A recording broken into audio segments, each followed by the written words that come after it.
Hey guys, welcome to my channel. It's your girl, Nicole Rose, and today I will be talking about the career of the R&B group 112. Now, I am doing a series on a few bad boy artists. They were not the most popular like Mace and Biggie, but there's already a million videos on those two.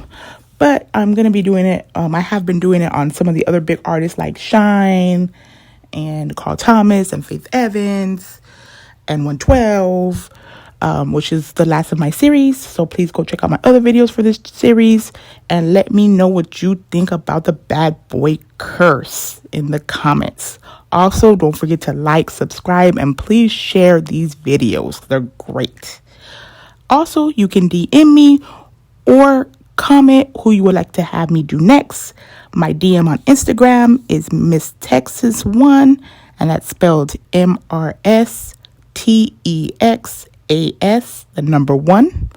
And it will also be down below in the description box. Now, without further ado, let's get to it. Now, first, I'm going to talk about what I know of the band members. There's Darren Jones, born December 27th, 1976, in Atlanta, Georgia, and the youngest of 4. There's Marvin Sadrick, who goes by Slim, born January 21st, 1981, in Atlanta, Georgia, and has 2 other siblings. There's Quinnis Parker, who goes by Q, born March 24th, 1976, in Atlanta, Georgia. And there's Michael, who goes by Mike, born on December 18th, 1978, or 76. I saw 2 of them on there, in Atlanta, Georgia, and has 2 brothers. Now, there are 2 former members. One is called Reginald Finley, born 1974, who left the group in 94 to join the Army, and is now an activist and has a PH in publications. Then there's also Alden Lagnan. And I couldn't find any info on him online. So if you know anything, please let me know down in the comments. Anyways, initially the members were Darren and Mike, who were friends from middle school. And they then began to sing with Reginald, who they met when they got to high school. Soon after, they added Quinnis, who went by Q, who they knew from middle school. The trio added Alden, who was working at a McDonald's because they needed a bass, and he was a bass singer, so they added him to the group. Later, the group met Slim, who sang with them in their school choir, and they liked that he was a high tenor, so they decided to add him to the group as well. The 6 of them began going by the name Forte.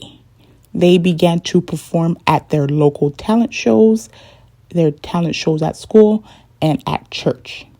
Unfortunately, just a year after the group was formed, Reginald Finley and Alden Lagnan abruptly left the group, leaving the rest of the group members to continue as a quartet.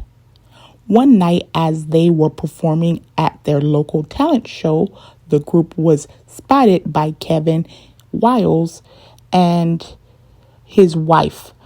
The couple owned a management company, and Kevin Wiles also just happened to be friends with up-and-comer newfound label owner P. Diddy. So Kevin Wells ended up mailing Diddy a tape of the quartet singing. And as soon as Diddy heard them, he wanted to hear them in person.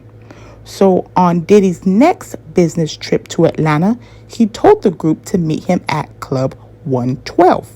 Not even knowing that at the time they were all still in high school and too young to get in to the club.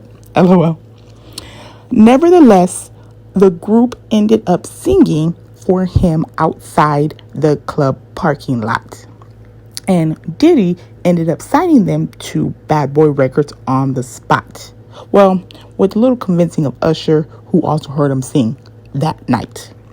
Right after being signed, the group changed their name to 112 as a tribute, as they felt it was a sign to sing outside of that club.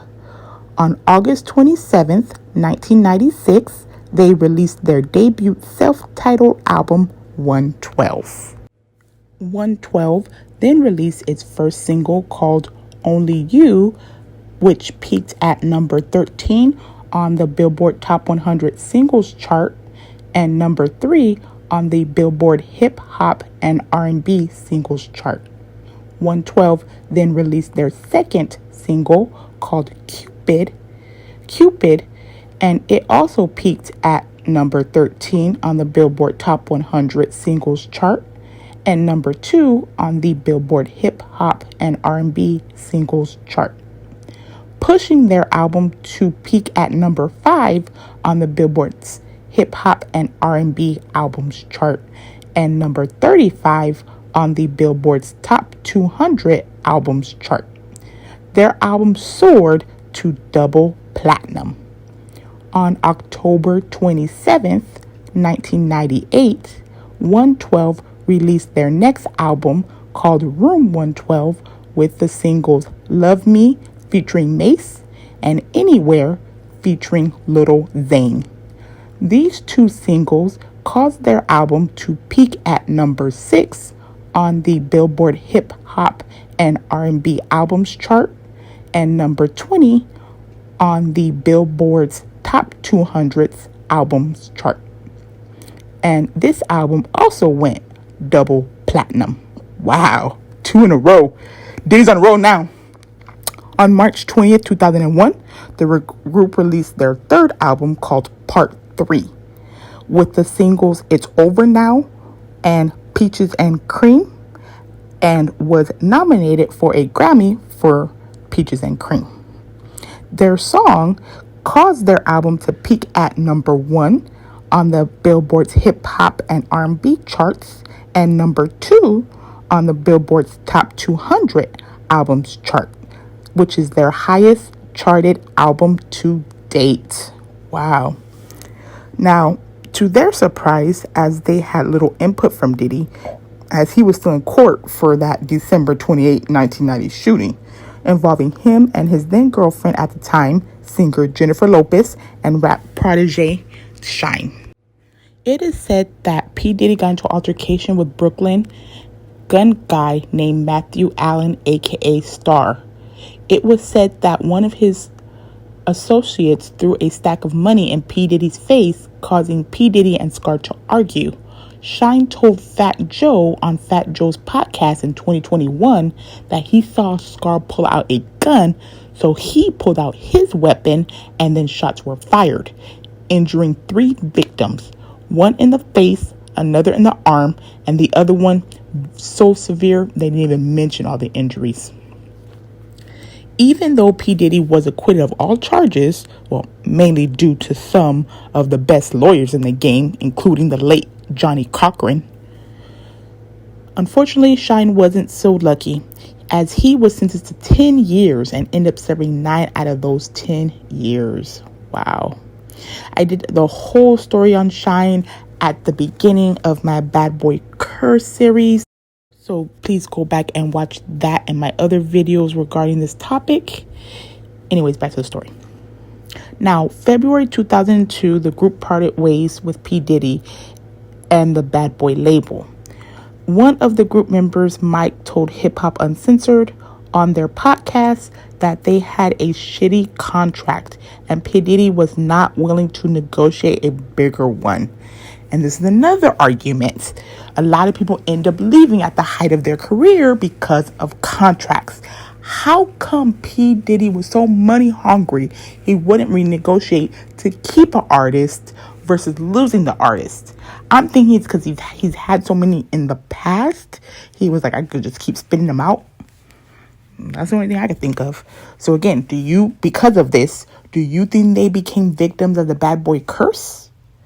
Well, let me finish the story and then you let me know.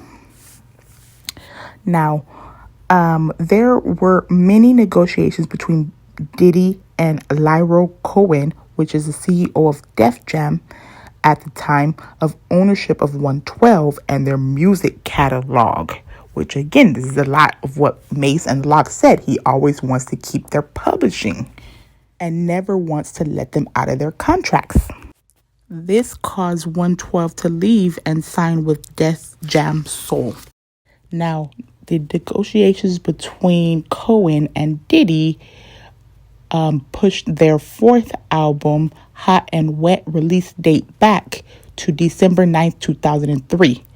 The multiple delays and the release setback caused the album to not do as good as the previous albums. The album did, though, peak at number 2 on the Billboard Hip Hop and R&B Albums chart and number 22 on the Billboard's Top 200 Albums chart, but didn't even go gold. Wow. It didn't even sell 500,000 records. And that's after them going double platinum twice, selling over 2 million records on both their previous 2 albums. Wow, crazy. Now, this album had the credits of Bad Boy and Def Jam, so I'm guessing that's how they came to an agreement. So this was still considered a flop on Bad Boy's label.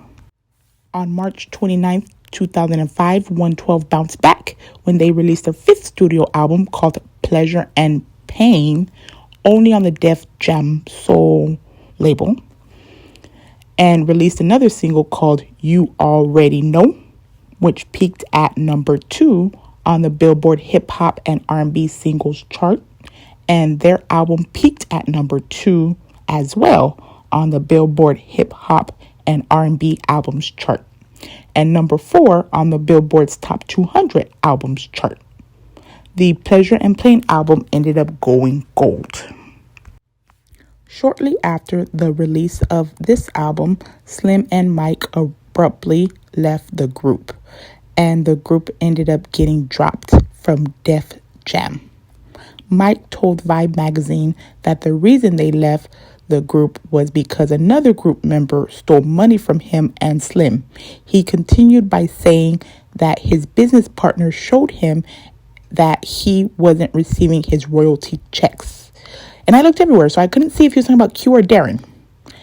Anyways, Mike ended up releasing his solo debut album called Michael Keith on September 30th, 2008. Slim ended up releasing his solo debut album called Love Crazy a couple of months later on November 18th, 2008. In 2010, the group announced that they were getting back together and started working on their next album. And while working on the album, Slim ended up leaving the group again. But Slim denied that, though, even though an album did not come out. On October 30th, 2012, Q released his solo debut album called The Manual. In 2012, the group announced that they were getting back together again. In 2013, Slim ended up filing for bankruptcy again, as he already filed for bankruptcy twice before. Wow. Once because he owed back taxes, and another time because he owed a lot in child support. On October 27, 2017, 112 released their 6th album called Q, Mike, Slim, and Darren under their independent label E1 Music. It was the group's first album in 12 years. Wow, that is crazy. But sadly, it only peaked at number 106 on the Billboard Top 200 Albums chart and then quickly fell off the albums chart altogether. Less than a year after their album flopped, 112 went from 4 to 2 members as the group broke up for a 3rd time. This time with bandmates Q and Darren leaving the group. Slim stated in a now deleted Instagram post that the group member broke up the group the first time broke it up again. In the summer of 2018, Q and Darren filed a lawsuit against their former bandmate Slim and Mike for trying to trademark the name 112. That following year, in 2019, Slim fired back with his own lawsuit, citing trademark infringement, false advertising, deceptive trade practices, and more. claiming that Q and Darren were using the name to make music, book appearances, and performances. Slim claims he had already trademarked the name and therefore owns 112 name.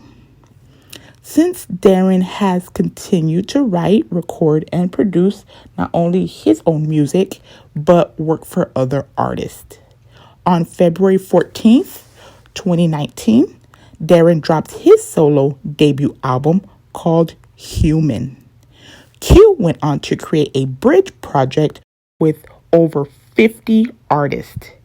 As for Slim and Mike, they went on to release the now duo's first single called Spin It All on July 24th, 2020.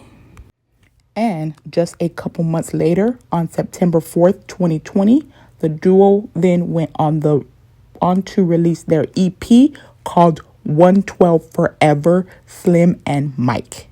So I guess Slim ended up winning the judgment because he's still using the name.